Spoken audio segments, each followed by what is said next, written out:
All right. What's up? Yeah, you can see who I have with me. I think a lot of you know Ankush, either from you met him at the Morten Summit, or you might have seen you might know him through Facebook, you might have listened to his relationship series podcast, and yeah, we're at the Viva event in south of Spain, and we hadn't seen each other for 5 years, right? Yeah, 5 years, 4 or 5 years, yeah. But I feel like we've still had a pretty strong relationship. I've listened to you, and it's been a while, and now I wanted to talk to you, and I think maybe see if we can point towards relationship, even maybe dating or some empowering men in that direction, but obviously pointing to truth. I don't know where I want to begin, but yeah, how about you tell a little bit about yourself and maybe why you came to the summit the first time and what has happened since, and how you now became a 3 principles facilitator and coach, and what you do now. God, that's a big question. Yeah. So I came to the summit in 2012. Yeah. Because I remember it was a month after I had just started training to be a coach. Okay. And I remember you invited me as part of this network men's network, our Zamarata network, we were both part of. And I was like, yeah, let's go, right? Like, accept all invitations, right? Yeah. So I remember showing up and I was like, I have no paperwork. Like, I've just literally sent you guys like a Facebook message, and I showed up at the front door and I'm like, nobody knows me, right? So, but it was cool. It was a great adventure, and I got to hang out with you and canoe and meet a bunch of people. And I mean, it feels like such a long time ago, right? Like 6 years. And it was funny because I was training to become a coach, but I was also learning almost by accident this stuff called the 3 principles. And it was like, no lie, it was totally transforming my life. So I'd been around personal development since I was like 19. 2001, I'd started learning about personal development and dating and relationships, and then 2012 I decided to become a coach. And at that stage I was like, I don't know if I want to do stuff on dating or relationships, but I want to help people, right? Because I'd got so much help myself, and I wasn't really looking for a technique or a strategy or a modality or a paradigm. Like, I just wanted to help people. And then I came across the 3 principles, like I said, by accident through my coach training. And literally within the space of a few months, I started being twice as productive at work. My relationship with my family went what I call Disney-like relationship with my family. I was just happier and less stressed, and like loads of stuff started shifting for me.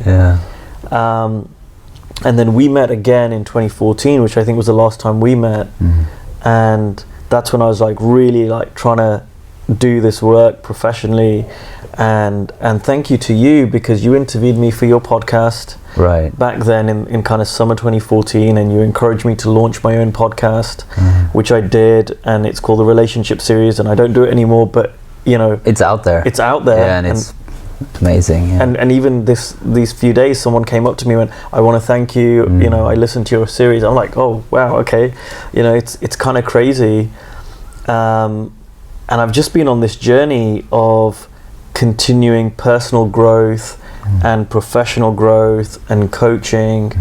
And really, for me, I'm not a guru. Like, I looked up to a lot of gurus when I was like learning stuff, right? Like, and I'd put all these guys like on pedestals, and then I got to meet a load of them, and now a bunch of them are my mates. And funny how that works, right? It's crazy, right? And And now I'm kind of working with guys a lot, and but I really try and come from a place of I'm one of you, right? Because mate, I do not have, like, I want to make this clear.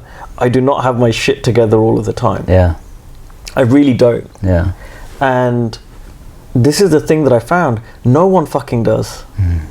Yeah. None of us do. That's such a good point. Yeah. Right? It's like the big secret that we don't. But like I know with me as well, when I was in kind of the seduction scene, it's like I didn't want anyone to know I didn't have my shit together. It was like fake it until you make it. And it's the same in the coaching scene. You want to be a coach, you've got to show people like, you know, you're living an amazing life, and you're making so much money, and you're doing this and you're doing that.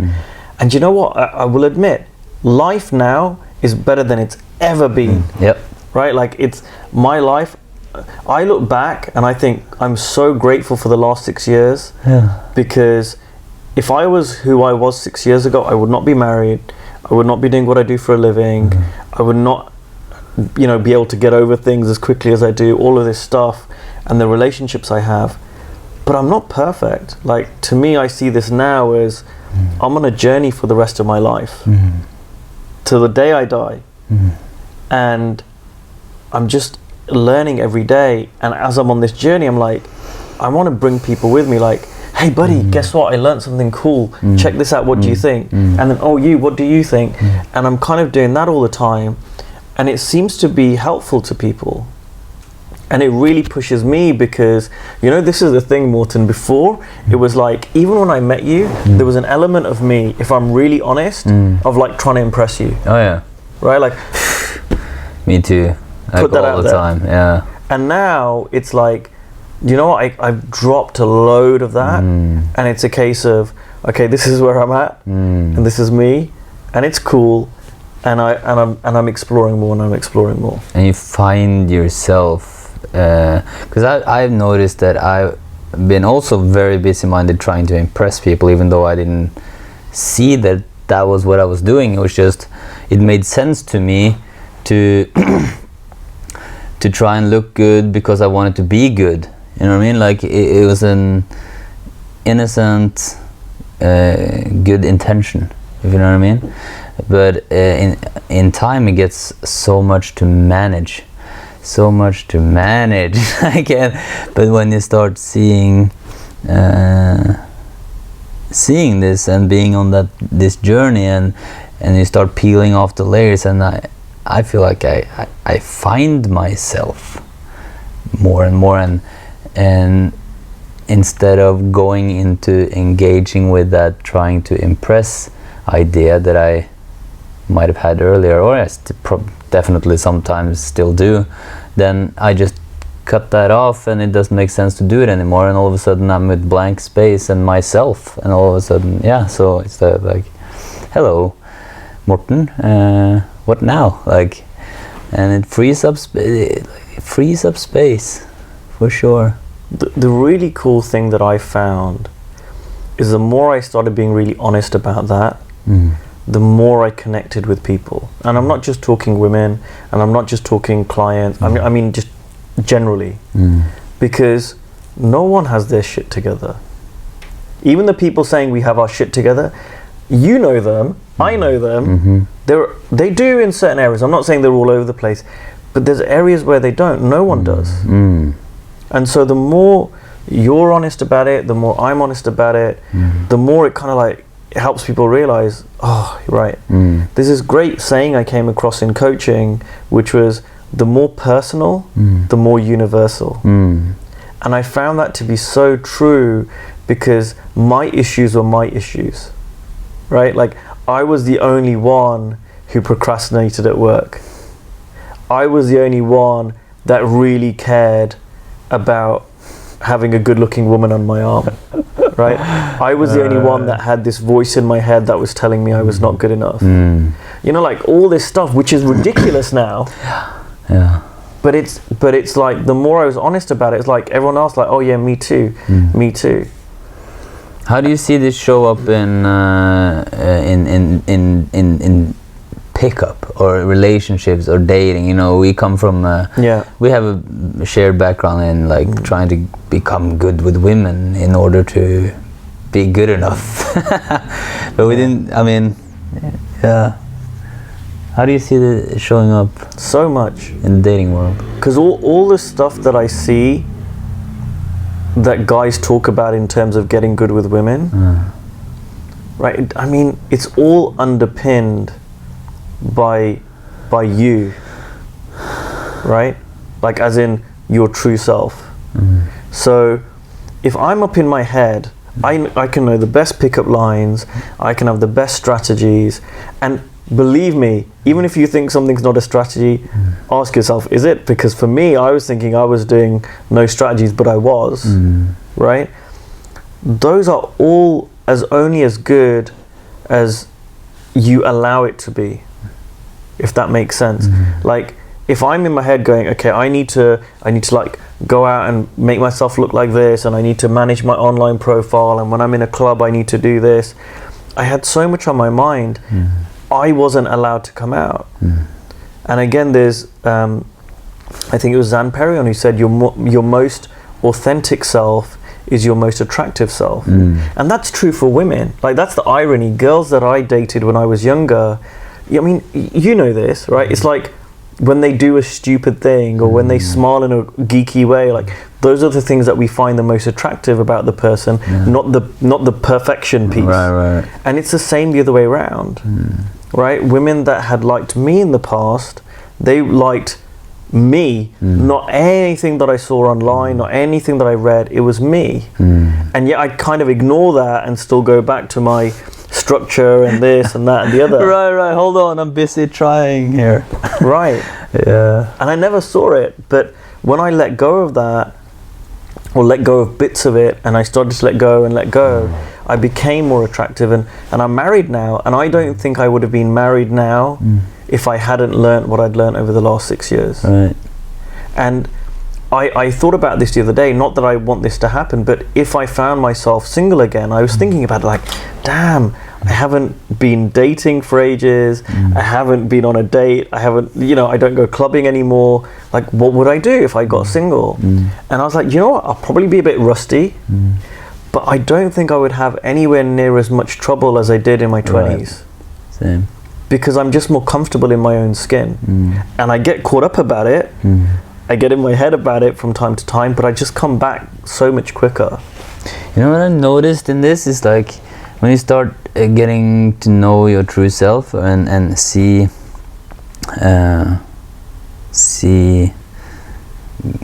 God or life or this understand thought, you start letting go. We start letting go of so much stuff, and then I feel like I find my inner child again.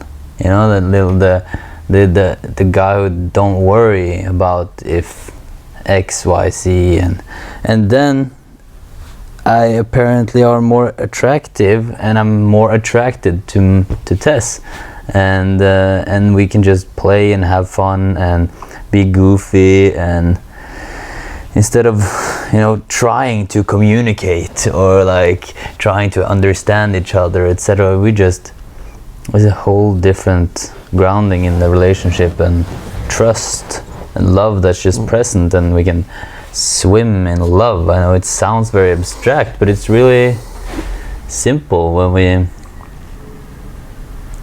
I think what we talked about a little bit earlier before the interview about how I start seeing that I've been engaging in my past, in my thinking about my past, my memories, and I've been structuring my story and my memories in my intellect to survive, because I couldn't see or understand where my experience came from, so I had to manage it all the time. And I am pretty good manager, probably, because I was not miserable, but managing life. And then just 2 weeks ago again, like I've been the last couple of years, I've been running blind, man. I've been out of it.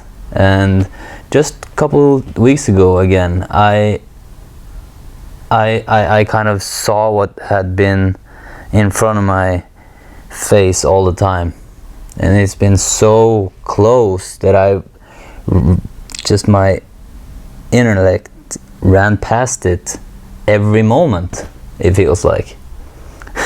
And it's kind of like, and I feel like that's the world. We're running faster. Everything has to be both faster and more quantity and bigger and better, and we're always looking for this idea over there and trying to get somewhere and do all the things in order to get there. And if you can manage all that, you will get the recognition of the world, and look at him or her, they have their shit together. But in reality, it seems like this new paradigm of understanding is kind of slowly catching up. It's a bigger wave, it feels like. It's like a stronger, bigger, but slower wave that has more power and is more true to life. It's just my metaphors of it, but so it's like when I slow down, I see it easier. And when I'm fast, and this happens all the time, probably 20 times during this interview, but like when it's fast, it's like I draw conclusions and then boom, and I draw conclusions and boom, and it's like all of a sudden I lose my grounding and the tree, the main, what's it called, the main tree, trunk. Yeah, and I'm just like going off course. And whilst when I stop and feel and breathe, I'm not saying that's the cause of it, but when you see it, and it makes sense to stop and breathe and slow down, and all of a sudden there's breath, and here's life, and here's just the most natural common sense ever. And when it comes to attraction, for example, that's very attractive, apparently. And it's always like, apparently. I asked a few women this question, and it's so obvious, right? Like, would you want a guy who spends a lot of time in their head, or would you not? And it's like, it's a no-brainer. Yeah.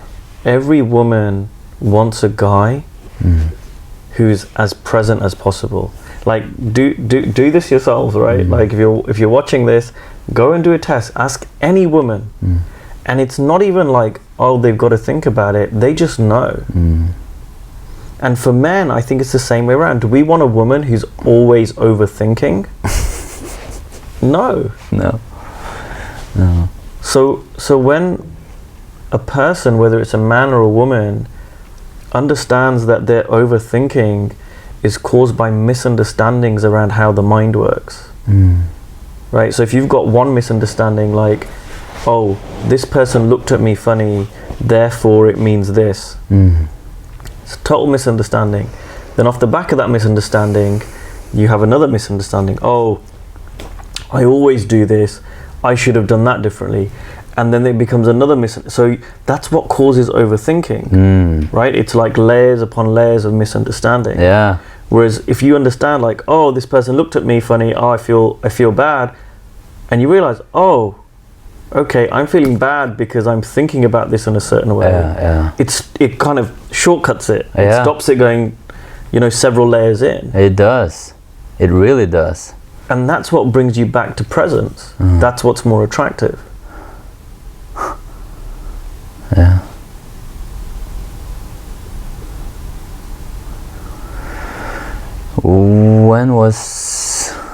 what made the shift for you? You know what? I did a training with for a coach training for a year with Jamie Smart, and the first module was with Garrett Kramer. That guy's relentless. Yeah, I mean, he's like unapologetically, bam, this is no joke, boom. Yeah, and he was very different in those days in terms of what he was teaching. He teaches differently now, but okay. I don't know, something just hit me. And ever since then, it's been like a deepening. And what I find with the clients I work with, it's once they get an insight, like it doesn't, I don't even say insight because people then look for an insight, but if you start exploring how the mind really works, which 99% of the people on the planet don't understand. Yeah, that boggles me. You can't understand that and it not change you. Right. And then once you understand that to a certain level, then it's like, how deep do you want to go? Yeah. Yeah. So, you know, I was talking to you about this, like with my own clients, I think about this constantly around, well, not constantly, but I think about how can I make sure that they're going to experience a transformation, like pretty much guaranteed. How can I pretty much guarantee that? And I call it, it's like smacking a coconut. Like if you've got one of these coconuts, you want to break it open, you just smack it, you turn it around, you smack it. It's going to crack. Yeah. Right? It might crack the second time you hit it. It might be the 100th time you hit it, but it will crack. Yeah, gotcha. And it's the same with the mind, because we're constantly bombarded with the media, with Facebook, with, you know, stories about how the world works differently to how it actually does, how the mind works differently. That's a lot of it. Wow, right? Yeah. The whole world that we live in is telling us, like I was told, I'll be happy when, right? And then fill in the blanks. I'll be happy when I get married, when she's good looking, when she loves me, when I have a good job, when it's well paid, when you recycle, it's like everything, right? Yeah. And it's all this shit that we put on ourselves and on our happiness, right? And so if you're doing that, then all of a sudden you're going to naturally have a lot of thinking and analysis going on, because you're trying to make that happen. Trying to be happy. Right? Yeah. And it's like totally back to front, and everyone's telling you this. Like you look in the papers, even on the back pages, right? Despair as sports team loses final. It goes from the sports section to the front page. It's in the middle with the fashion, right? Feel good with the new outfit for the season, right? Or like, you know, with the housing section, with the finance section, everywhere in a newspaper. You look on the media, it's the same. So we're constantly being bombarded with the life works that you get happy or you get sad depending on what happens out there in the world. And so what I'm doing is like, right, okay, let's come from the opposite way and show you that that's not true. And eventually that kind of cracks you open a bit. It cracked me open, and then it was like, wow, I didn't realize I could keep going deep with this for 6 years. I really had no idea. But the more I keep looking in this direction, the more I see, oh shit, I didn't realize it applied there. Oh god, I didn't realize I had some thinking about that over there. Oh, I didn't realize I had some misunderstanding there. And it shows me more and more. Yeah, me too. And I feel newborn all the time. Yeah. And it's interesting what you said about like society and how it's pointing in a direction which is not actually showing truth. I mean, and I think a usual response is anger to all that, because I know that when people listen to what you just said, they'll be like, yes, I agree with that. I agree that that's what's happening. Everyone hates the headlines in the tabloids. Everyone hates that everyone is just eating junk food or plastic is in the ocean or whatever, you know. But I don't.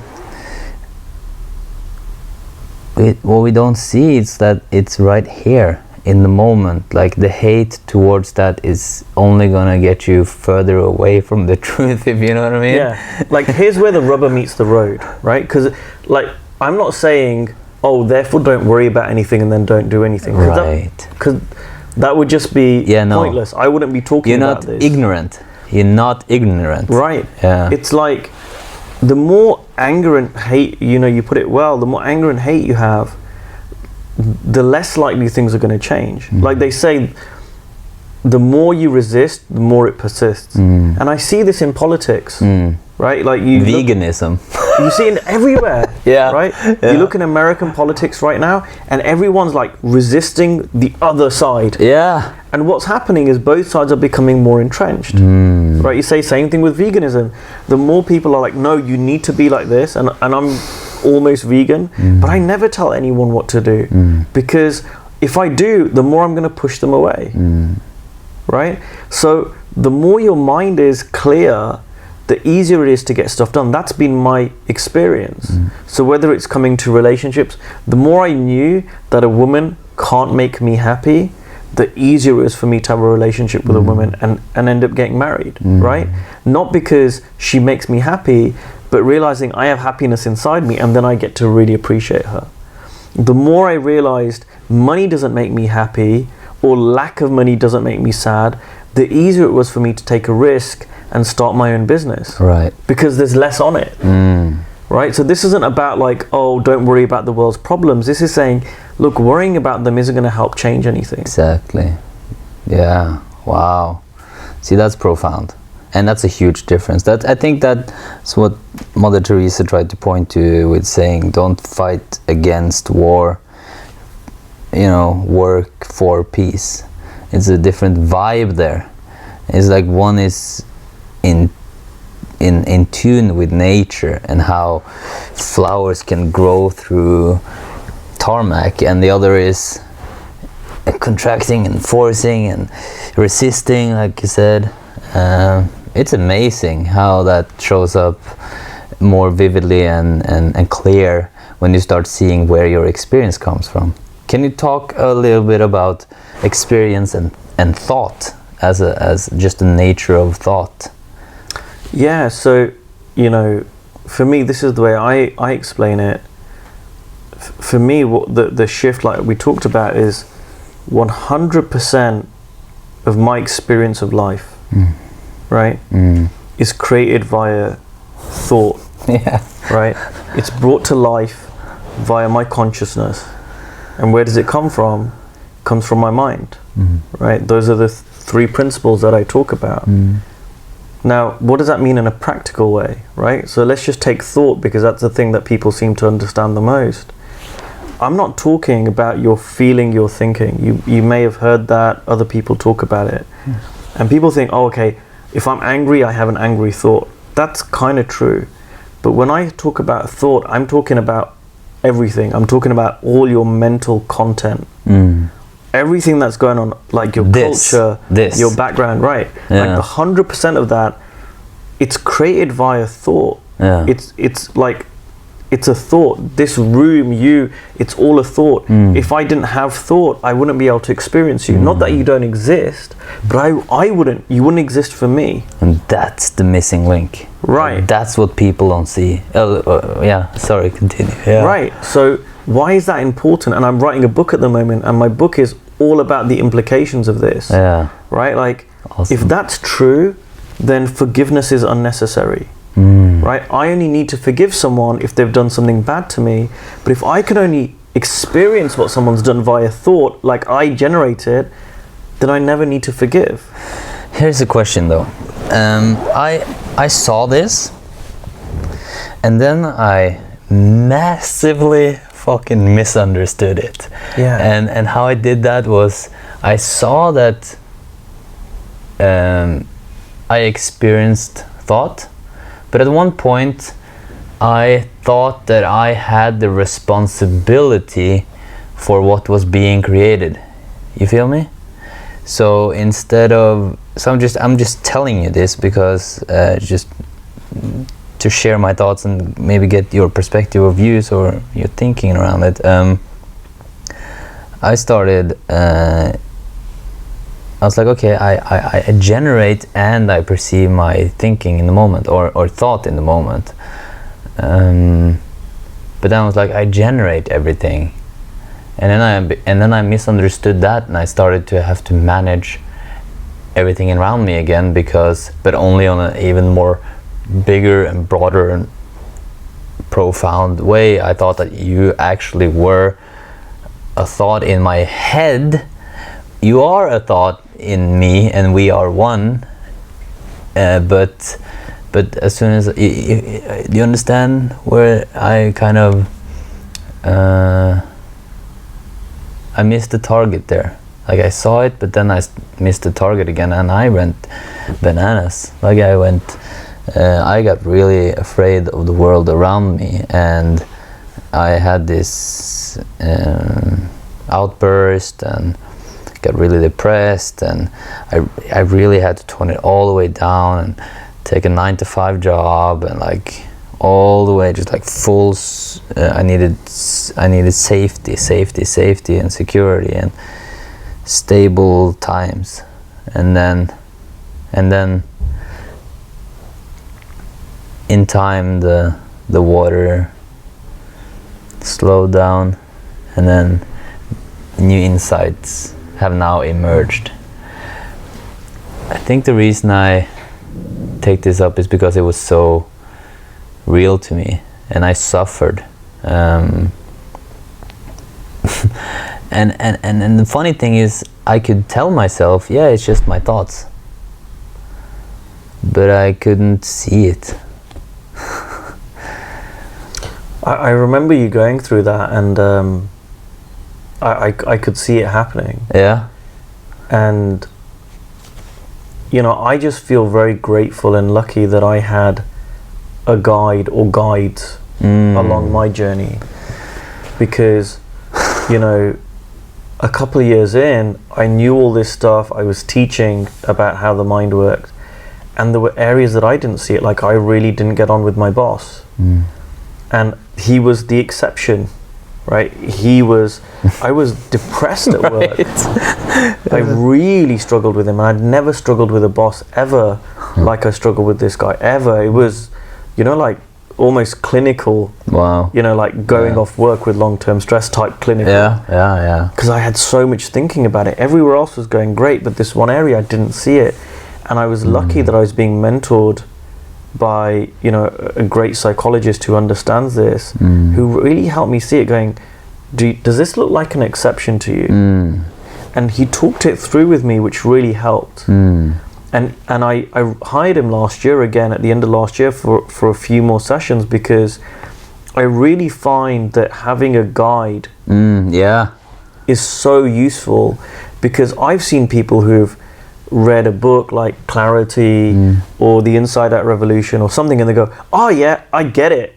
And they think they get it, but they don't. And I say this to people, this might piss some people off, but I say to people, there's one way that I know someone doesn't get it. And the way that I know they don't get it is when they say, oh, I get it. Yeah, and it's interesting, because it's almost like and this is not 100%, I'm not saying it, but it's almost like the faster they say it, or like the faster they continue on their momentum, you can kind of spot it in there, like, oh, no, you don't. But you missed it. You actually just missed it. Yeah, it's a great word for it, because you kind of like, you're on this, and then you actually say that you get it, and you think that you get it, and you kind of close the door, and then you continue.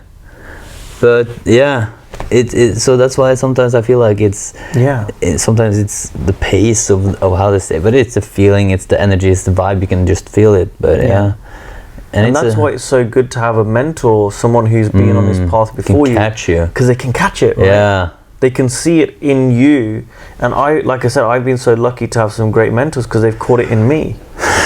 Right, and it would be really easy for me years ago to say, I don't need any of this. I've seen colleagues of mine who say, we don't need any of this, we know this. And then I see them struggling. Yeah, I was that guy.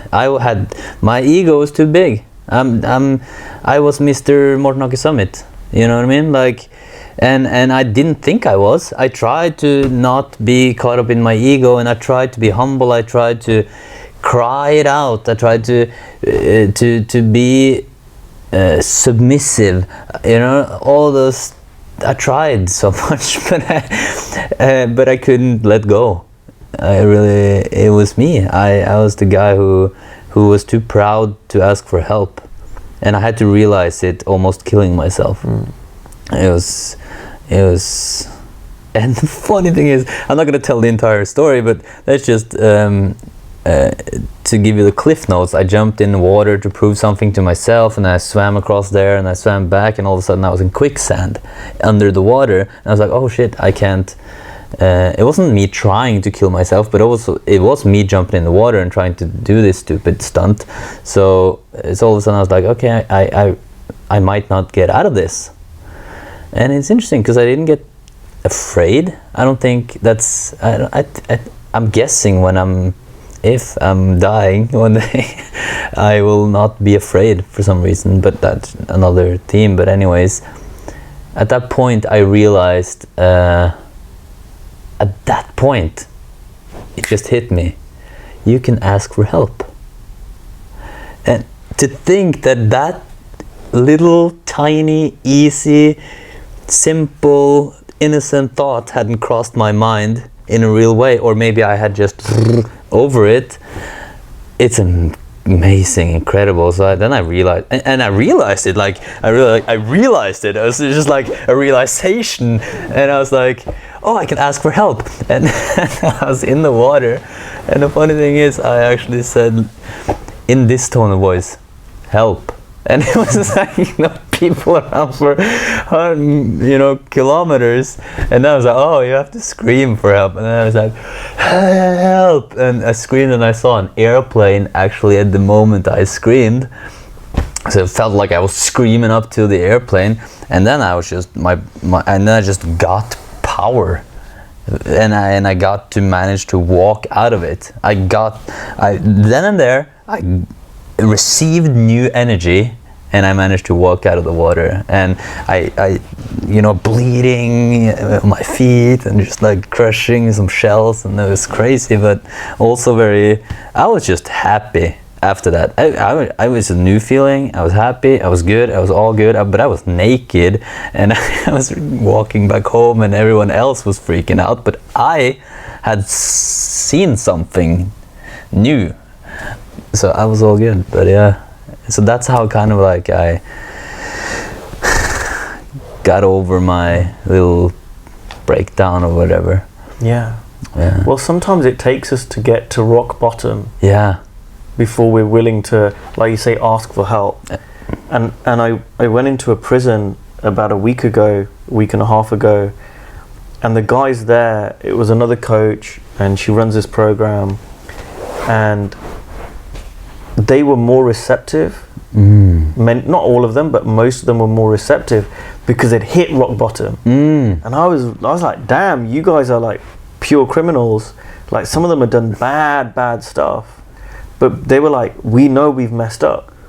And so they were totally open to going, all right, tell me something that's going to help me. Interesting. And it's a weird thing. And I was talking to a colleague last night, and she's done a lot of work in prisons, and she was saying to me, she goes, sometimes it's easier to work with those people because they know they've messed up.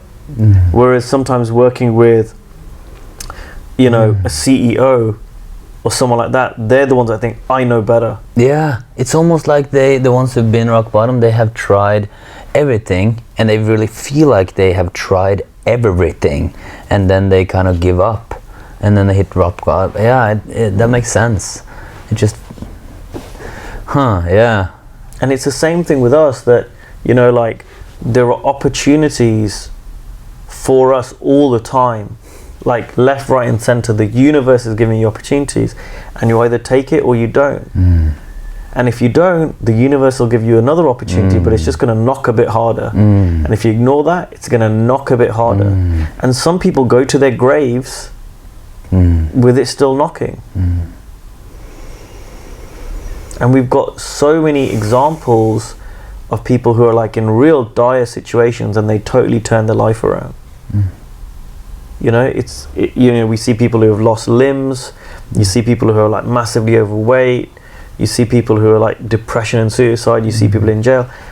Any bad situation you can think of, there are people who've gone through that and recovered from it and thrived off the back of it. So the possibility doesn't matter how bad things get, there's always opportunity to recover. But you don't need to let it get that bad. Right.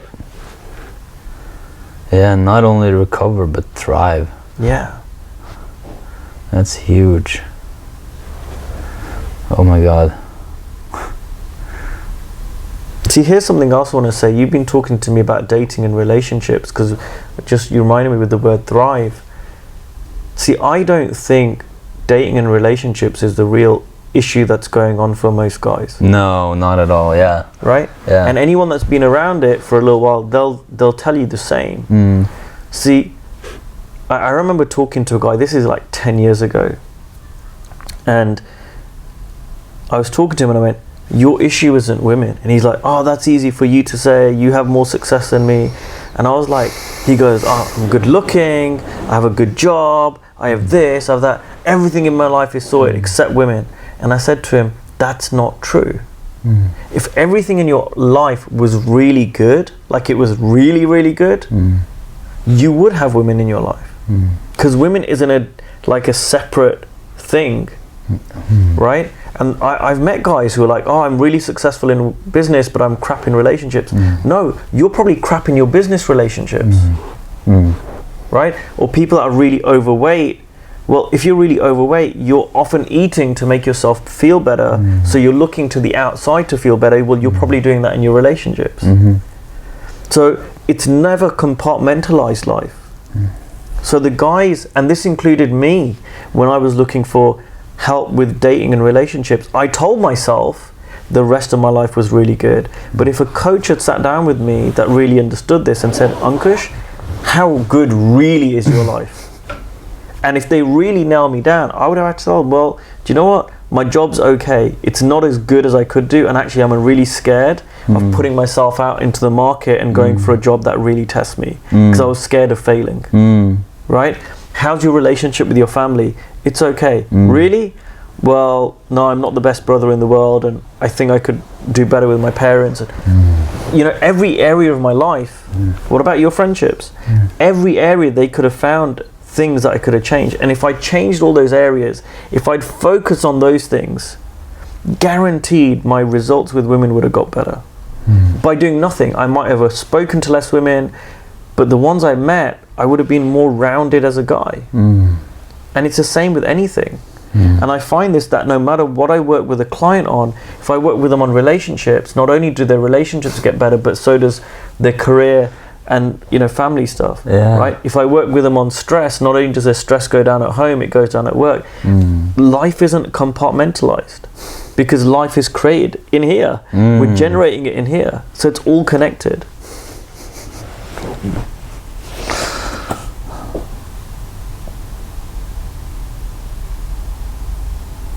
That is amazing.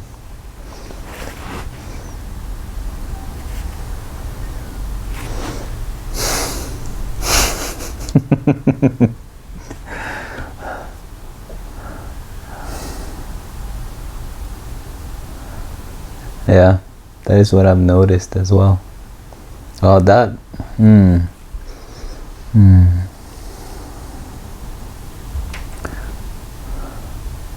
I had a client who was telling me that he said women always flake on me, and he said it a few times, and eventually I noticed something. I went, hold on a second, this guy was always late.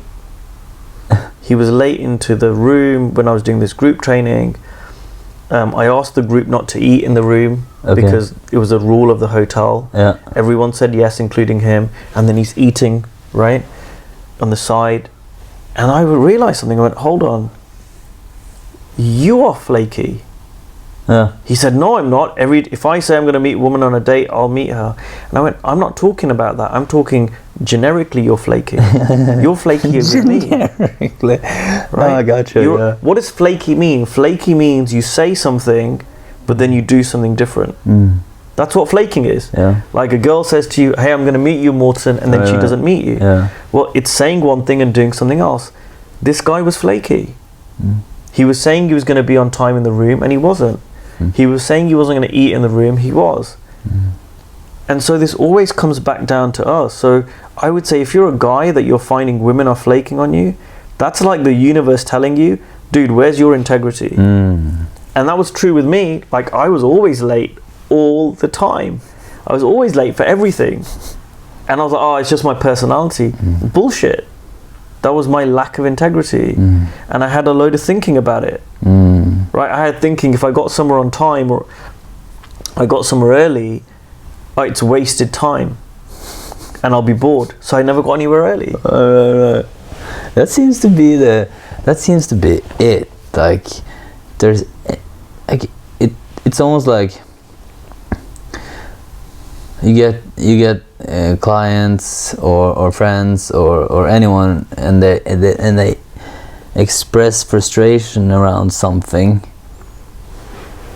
It seems that is the problem in itself. Like, you're walking around engaging with your thoughts about it, and at any moment you feel free to let it go, or feel free to think about something else. Feel free to just be present now.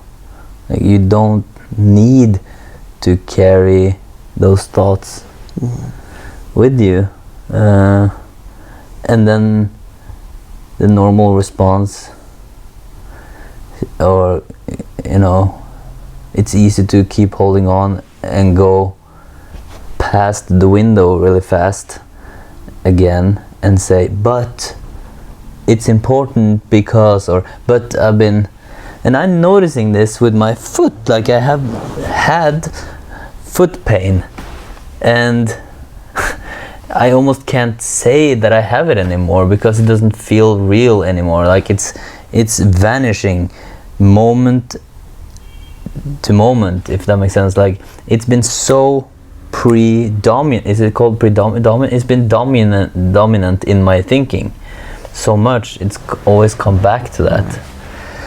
And every time I think about it, I'm feeling, is it hurting? You know what I mean? And then it starts obviously feeling sensation, and then sensation can't be good, or like I create it into pain. And I had another moment where I realized, whoa, I'm actually that's thought too, taking form in the moment. Pain is just thought too.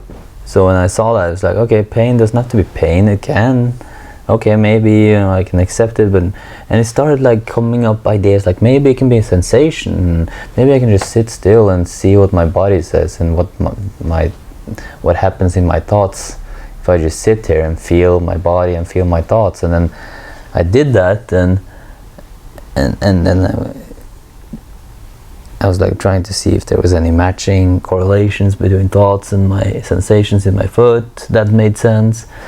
And what happens is I spoke out loud about my thinking, and I kind of healed myself, coached myself. And what happened is the pain sensation turned into a healing sensation, and now it's just becoming better and better and better, and I'm not bothered by it anymore.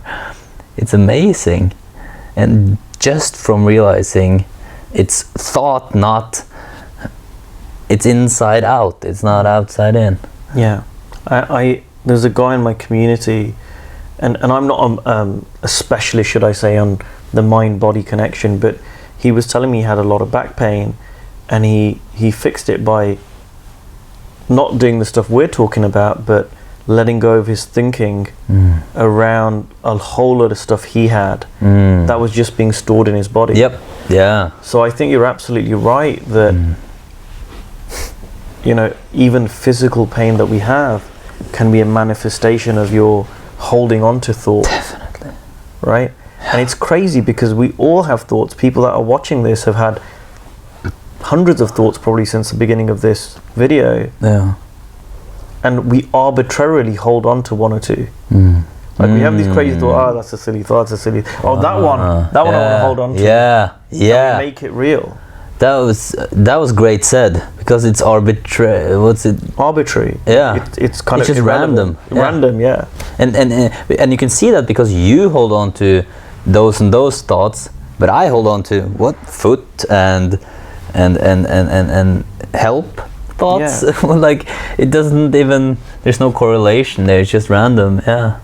Okay. And it's the same thing, like I gave a talk and I'll have my thought like, oh, it was this and that bit was good and that was a bit bad, but if I asked 10 people in the audience, all 10 of them would have a different experience. We just talked about that, yeah. Right? And it's the same thing with this video. You're having an experience of it. Yeah. I'm having a different experience of it. Yeah. Every single person watching it is going to have a different experience of it. And these thoughts are all arbitrary. But then we put meaning on it, like, oh no, that one. Yeah. Right? Like, oh, it's so slippery. It's so the meaning. Yeah. The labeling is very slippery. Yeah. Wow, it's so amazing. The woman in the beginning of today. What's her name? Judith Sedgman. Judith Sedgman. Look her up. What an amazing, wise lady. Wow. She put it simply, but the reason I thought about her now was because that slippery slope that I'm probably labeling and seeing outside in perspective hundreds of times. I don't know, but it feels like she was just so, she didn't let the illusion take her at all, it seemed. She's just there and simply described our experience of life or thought. It was just so on point. Yeah. Amazing. And the way it just felt so true. She just said it, and at least my experience was like, what? Wow. I really, like, I could not listen to her. It was just really resonating. Amazing. And she put it so simply. See, truth is just truth. That's what I found. Like, if someone says something that's really true, it kind of buries itself in your head. It's like a mind virus, like, oh shit. Yeah. Evolution. So when Judith was talking this morning about, like, you know, when you're in a bad mood, everything looks bad, and when you're in a good mood, things don't bother you so much. You're like, yeah, that's true. Yeah. When I've been in a bad mood, sounds so simple. It is, right? It is simple. Yeah.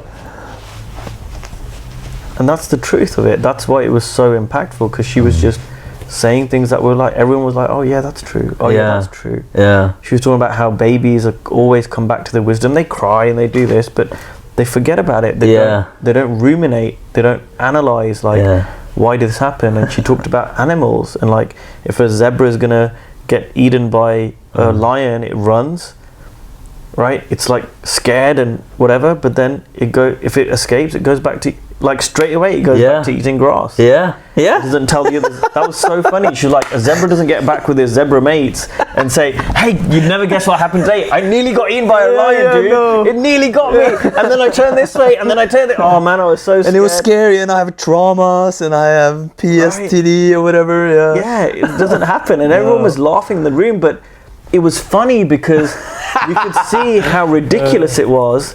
But then, I don't know about you, certainly for me, it was like, oh man, I do that. Right? Yeah. Like, I'll tell my wife, oh man, you'll never guess what happened today, and like, I feel so silly. I feel so silly talking about my shit all the time. Yeah. Like the zebra going to, like, no, not like the zebra, but yeah. Yeah, like how many times, oh man, I don't want to go to that party, my ex-girlfriend's going to be there. Yeah. Right? Oh, she's going to be there with her boyfriend or her husband, or, you know, or like, I don't want to go there, that guy's there, and oh, I made a fool of myself last time, or it's all just made up. And if we were like... It's all made up. Right? Yeah. Like, if we were like a zebra, we're like, oh yeah, it's all good. It's now. Yeah. Who cares? It's still now. Yeah. Now is now, and then now is now. Yeah, go back to eating grass.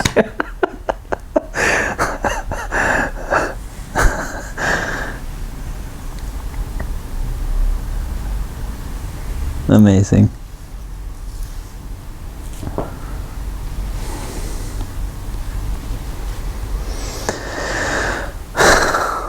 Yeah. Okay, where can people find you and talk more with you about the things you know but you think you don't know? So I've got a lot of stuff online on Facebook and everything else, but the easiest way to get hold of me is my website, ankushjain.co.uk, ANKUSHJAIN.co.uk, and then there's a contact me form and there's links to my social media, and yeah, it's all good.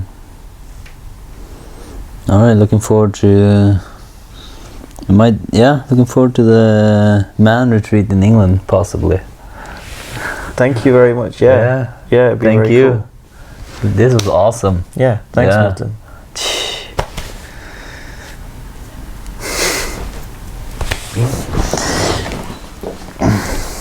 It even has filmed 1 hour. Perfect.